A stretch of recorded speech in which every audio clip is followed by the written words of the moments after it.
But first, Lone Wolf Media in South Portland has just finished making a 6-part documentary series on ships and planes that have been lost in the Bermuda Triangle. The first episode airs 1 week from tomorrow. While shooting off the coast of Florida, the filmmakers and their divers made a discovery that was completely unexpected and truly extraordinary. We'll get to that in a moment. But I started our conversation with Lone Wolf producers Joe Souza and Kirk Wolfinger by asking what the story was they first set out to tell. Well, everybody understands that the Bermuda Triangle has a mystique. Ships disappear, planes disappear, weird things happen associated with the Bermuda Triangle. And we did a special for the History Channel that aired a year and a half ago and was very successful. And from that, they said, hey, let's do a whole series. There's so many theories about the Bermuda Triangle. The only way you're going to be able to solve this is if you hit each one of them head on.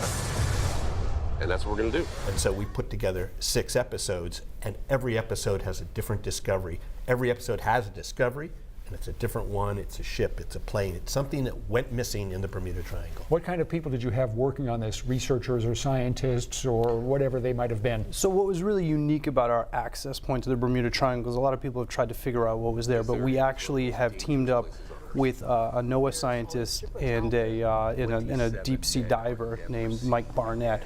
And what made Mike Barnett really special is that he, for the last 3 decades, has been collecting the coordinates of undiscovered, unidentified wrecked targets that he finds from fishermen, from other people that are plying the waters. And so in this way, we're able to kind of go and investigate these targets. And we've made 7 individual discoveries of basically new, never before seen shipwrecks and plane wrecks that have now come to light. And so that's kind of the access point of how we got in there. When you're exploring for these kinds of things, Joe, you don't just say, well, we'll be down there for a week and we'll get what we need and then we'll come on home. How much time did you actually have to spend down there? We were, well, months. I mean, if you add up all the time, you might, decades really for Mike in terms of like looking at these targets, which he has thousands, and he culled it down to kind of dozens. And then those dozens we looked at over a period of like 3 months of individual dives. And a dive is like, you got to wait for the weather. You got current. We're diving in the Gulf Stream. These dives are deep. We have intel from 30 years of the position of shipwrecks lost in the Bermuda Triangle. This is totally unexplored. Nobody's ever done this before. In the making of this series, your crew made a discovery that was unlike anything you had expected. An announcement came from NASA just a few days ago about it. What did you find? Well, our lead diver, Mike Barnett, and his diving partner, Jimmy Godomsky, were diving on a very specific target, looking for an airplane they knew had gone down in that area. And so they were looking for that particular airplane, a Martin Mariner, that was lost in 1945. They found what they believed was a big wing. It looks like a big wing, and so they immediately thought, we found the Martin Mariner, the long-lost Martin Mariner. But it was filled with materials that they had not seen before, and they were tiles, heat shield tiles. I found something over here. What do you think this is? It's really big. I've never seen that on an aircraft before. Might be something for space. They brought one up just to see what it was and if somebody could identify it, and pretty quickly NASA identified it as a piece of the Space Shuttle Challenger that was lost in 1986. The object lies outside the Bermuda Triangle, but we've discovered Challenger. What was the reaction as the realization began to set in?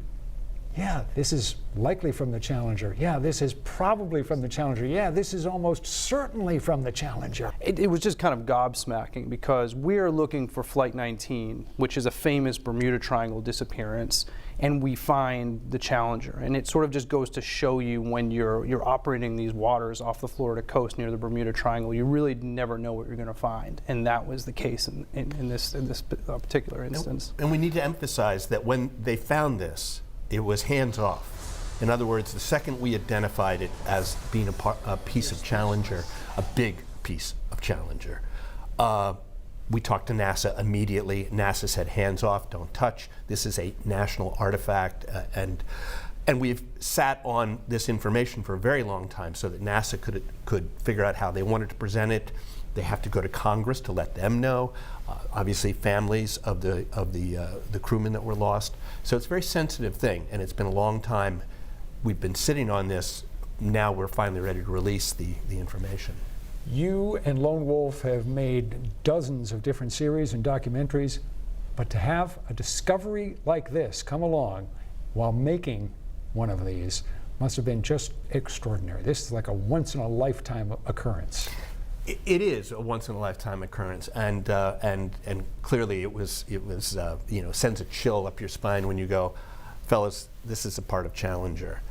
Now, I've been on expeditions where we've recovered lost servicemen from World War II.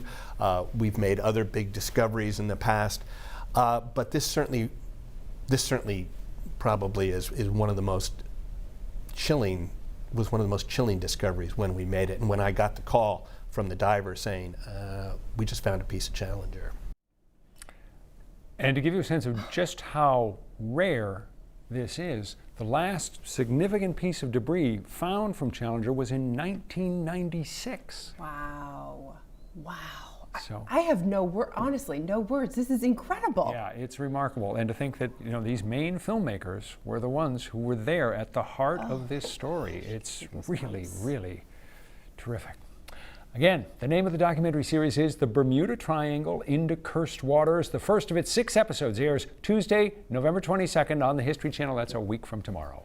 You'll find more information about the series and Lone Wolf Media in the 207 section of newscentermaine.com. Can't wait to see that.